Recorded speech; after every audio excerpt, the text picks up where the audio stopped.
या ठिकाणी घटना घडली, ज्या घटनेमध्ये मारायचं होतं एकाला आणि हॉटेल मालक गेला सोडवायला, त्याची हत्या झाली आहे आणि ती हत्या अध्यक्ष महाराज कट रचून झालेली आहे आणि कट रचून झाल्यामुळं आज त्या ठिकाणी 9 आरोपीचे नाव घेतलेत, 3 आरोपी अटक केलेत अध्यक्ष महाराज.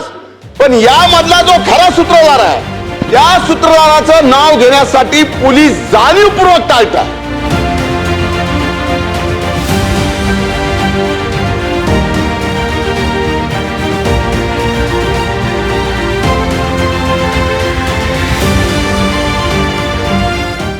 विलास घुले हत्या प्रकरणात आज 2 मोठ्या घडामोडी घडल्यात.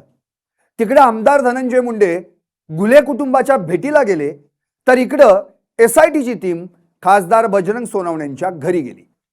बीडच्या केसमध्ये खून, विधानसभेत खडाजंगी आणि आज थेट खासदाराच्या घरात एसआयटी.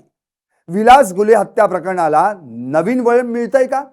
तिकडे धनंजय मुंडे विलास घुले कुटुंबाची भेट घेतात, तर दुसरीकडे आजच्याच दिवशी बजरंग सोनवणेंच्या घरात पुरावे शोधले जातात.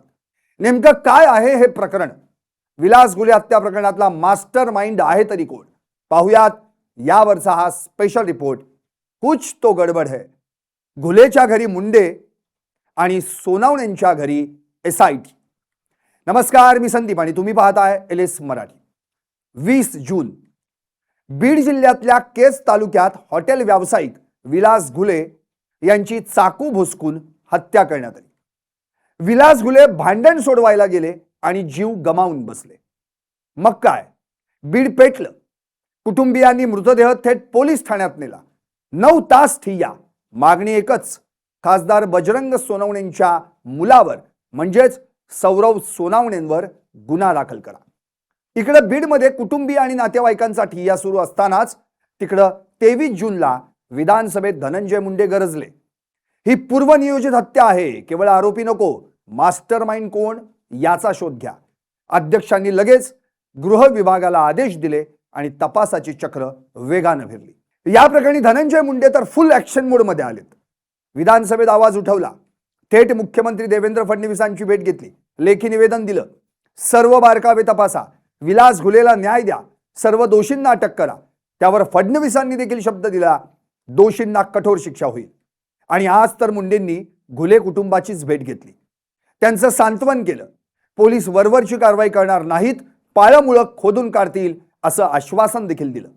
तिकडे धनंजय मुंडे घुलेच्या घरी काय गेले, त्यानंतर अवघ्या काही तासात सोनवणेंच्या घरी एसआयटीची टीम पोहोचली. सूत्रांकडून मिळालेल्या माहितीनुसार पोलिसांच्या एसआयटी टीमनं खासदार बजरंग सोनवणेंच्या घराची झाडाझडती घेतली. का? कारण घुले कुटुंबियांचा संशय सोनवणेंचा मुलगा सौरभ सोनवणेंवर आहे. पुरवणी जबाब घेतलाय, चौकशी करून कारवाई करू, अशी माहिती बीडचे पोलीस अधीक्षक नवनीत कावत यांनी दिली होती. तिकडे सोनवणेंनी मी बीडचा वाघ आहे, घाबरत नाही कुणाला, असं म्हटलं होतं. हे जाणीवपूर्वक राजकारण आहे, माझ्या मुलाला अडकवलं जात आहे, मी, माझं कुटुंब, कार्यकर्ते सगळे तपासात सहकार्य करू, असंही त्यांनी म्हटलं. आता या प्रकरणी 3 प्रश्न उभे राहिलेत. नंबर 1, एसआयटीच्या तपासात काय सापडलं? सोनवणेंच्या घरातून काही पुरावा मिळाला का? सौरभ सोनवणेंवर गुन्हा दाखल होणार का? नंबर 2, सूत्रधार कोण? धनंजय मुंडेंनी मास्टर माइंड शब्द वापरला, हा इशारा कुणाकडे? राजकारण तापणार. आणि नंबर 3, 6 आरोपी अटकेत, 3 फरार. 9 पैकी 6 जणांना अटक झाली आहे, बाकीचे कधी सापडणार? बीड मधला तणाव अजून कमी झालेला नाहीये. 53 तासांनंतर अंत्यसंस्कार झाले, पण न्यायासाठी लढा सुरूच आहे. एकूणच काय, तर विलास घुले हत्या प्रकरण हा फक्त खून नाही, तर बीडच्या राजकारणाचा नवा अध्याय आहे. एसआयटी रिपोर्ट काय येतो? धनंजय मुंडेंचा दबाव काम करतो का? सौरभ सोनवणेंचं काय होतं? याची उत्तर ऐकण्यासाठी तुम्ही मात्र पाहत रहा LS मराठी.